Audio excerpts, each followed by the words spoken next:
અભય થઈને નિષ્પક્ષતાથી નિરપેક્ષ રીતે વાસ્તવિકતાનો અરીસો રૂપી સચોટ માહિતી લાવતો સત્યની સાથે અભય ટાઈમ્સ।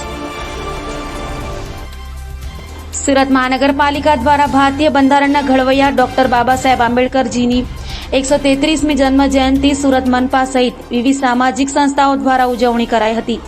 14મી એપ્રિલ એટલે કે ભારતીય બંધારણના ઘડવૈયા ડોક્ટર ભીમરાવ બાબા સાહેબ આંબેડકરની જન્મ જયંતિની દર વર્ષની જેમ આ વર્ષે પણ હર્ષોલ્લાસ સાથે ડોક્ટર બાબા સાહેબ આંબેડકરની જન્મ જયંતિ ઉજવાઈ હતી। સુરત મહાનગરપાલિકા દ્વારા વિશ્વ વિભૂત મહામાનવ ભારત રત્ન અને ભારતીય બંધારણના ઘડવૈયા એવા ડોક્ટર બાબા સાહેબ આંબેડકરજીની જન્મ જયંતિને લઈ 14મી એપ્રિલના રોજ માન દરવાજા ખાતે આવેલ ડોક્ટર બાબા સાહેબ આંબેડકરજીની પ્રતિમાને વંદનાનો કાર્યક્રમ યોજાયો હતો અને ડોક્ટર બાબા સાહેબ આંબેડકરની પ્રતિમાને સુરતની આંટી પહેરાવી વંદના કરી હતી।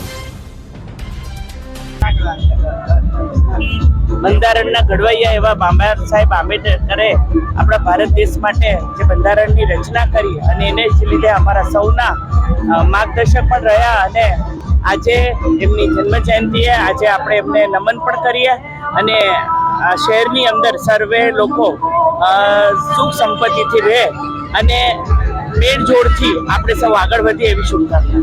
ભારત રત્ન બંધારણના ઘડવૈયા અને એક રીતે કહીએ તો ગરીબોના મસીહા એવા પરમ પૂજ્ય ડોક્ટર બાબા સાહેબ આંબેડકરની આજે 133મી જન્મ જયંતિ છે।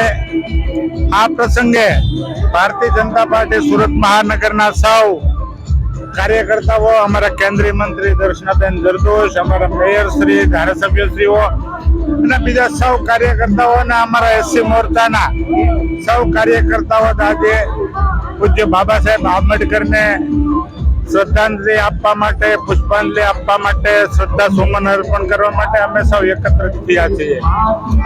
બાબા સાહેબ આંબેડકરનું જીવન જ એક સંદેશ છે। એમણે જે રીતે સમાજના છેવાડાના માણસોને ઉત્થાન માટેના પ્રયત્ન કર્યા છે હંમેશા ઇતિહાસમાં સુવર્ણ પાનાથી લખાશે।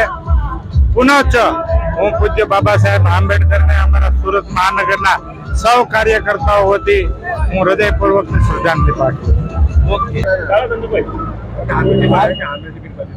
કઈ જગ્યાઓ પર શું કાર્યક્રમમાં ઉપસ્થિત છે, કઈ રીતનું આપવામાં આજ રોજ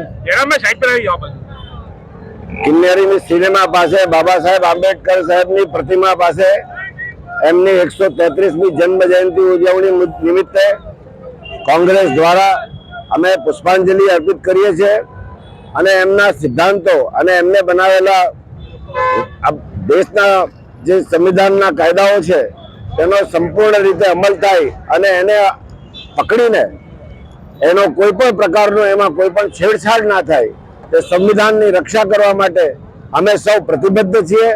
કોંગ્રેસ પાર્ટી આ બાબતમાં ખૂબ લડાઈ કરી રહી છે। રાહુલજી આખા દેશમાં સંવિધાન બચાવવા માટે અમે આંદોલનો કરી રહ્યા છીએ અને તેને ટકાવી રાખવા માટે હંમેશા અમે કોંગ્રેસ પાર્ટી પોતાની જાનની કુરબાની આપીને પણ સંવિધાનને ટકાવી રાખવા માટે સક્ષમ છે અને તૈયાર છે।